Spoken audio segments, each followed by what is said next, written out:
of patients with hypertension have Crohn's disease or primary hyperaldosteronism. Aldosteronomas are aldosterone-secreting benign tumors of the adrenal cortex. Our group previously did a microarray study of 20,000 odd genes where we scanned 8 aldosteronomas with their paired normals. And this yielded about 7 to 8 top hits, which included potassium channels, serotonin receptor, cytochrome P450, solute carrier, and GPR61. GPR61 is the basis of my project. It's extremely interesting because it's a novel druggable orphan G protein receptor.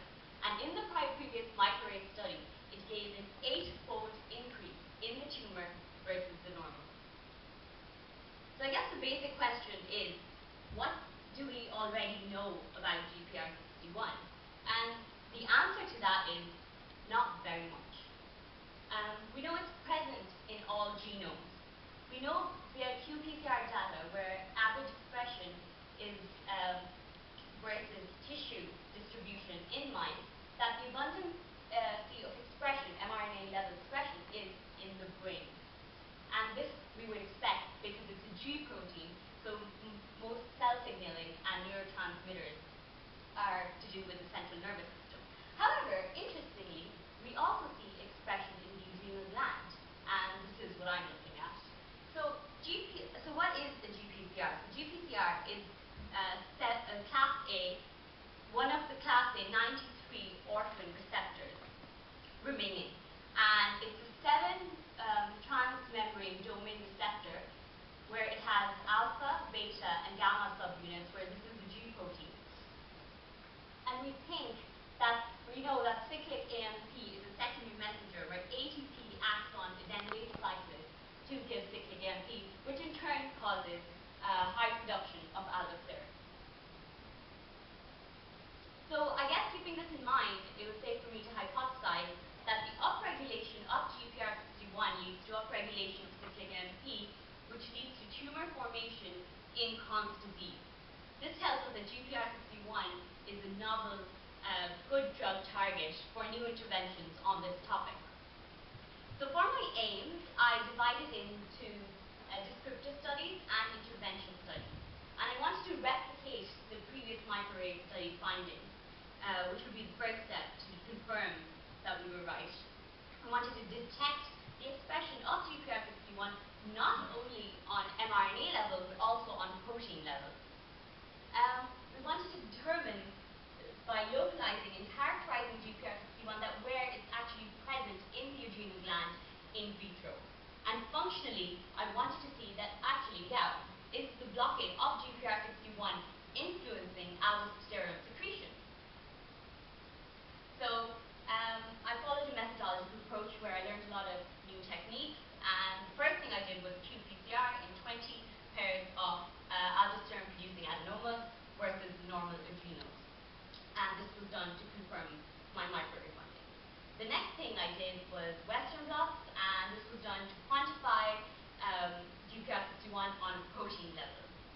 I then did an immunohistochemistry, which allows me to localize GPR61 and would tell me where in the adrenal it's actually present. And then lastly, aldosterone assays were carried out using 5-NOT, which is a surrogate ligand for GPR61, because one of the closest linked molecules to GPR61, which has a lot of homology with it, is 5-HT, or serotonin receptor. And in previous papers, it was shown that GPR61 had allowed little recognition of 5-NOT, which could be its surrogate ligand, because we do not know its ligand yet, and it's really important for drug intervention to know so.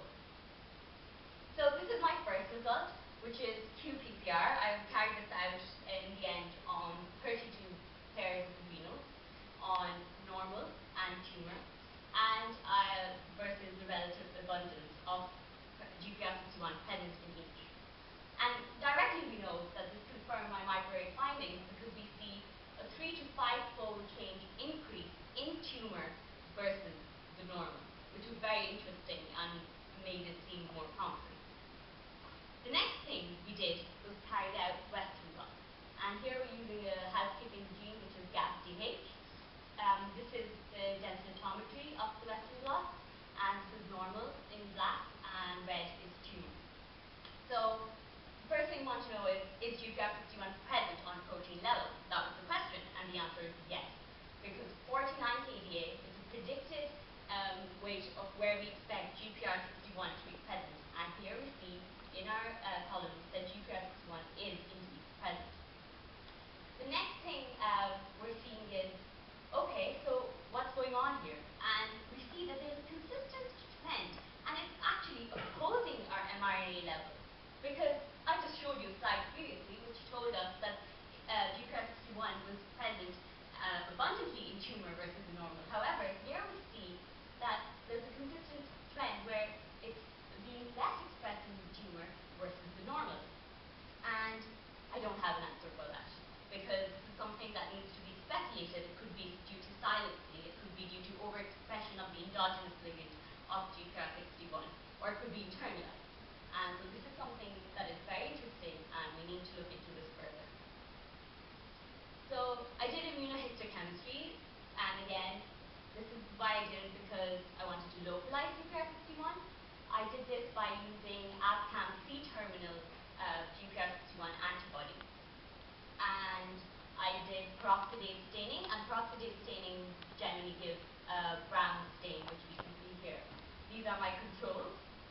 This is Conn's tumour, and this is normal genome. So I want to just tell you what exactly is. Already you guys may know what the adrenal layers are. There's three distinct layers in the adrenal gland, and the outer skirt or foremost is zona glomerulosa. These are tight, compact cells, and it's a thin layer.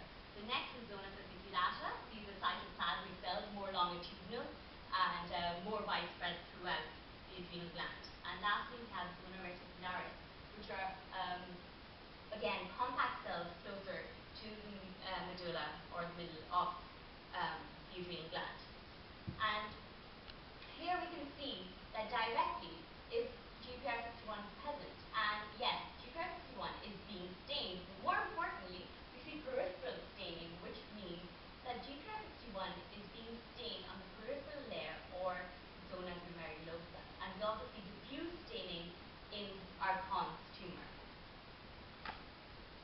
So the last thing I did was I did functional studies, and I wanted to see that, because the paper mentioned that there was no binding to 5-NOT, which was the surrogate ligand, is that actually true? Is 5-NOT the surrogate ligand for GPR61? And here what we did is that we stimulated primary culture cell, and some were left unstimulated. We stimulated them with angiotensin II, which releases aldosterone, and we put them versus aldosterone concentration.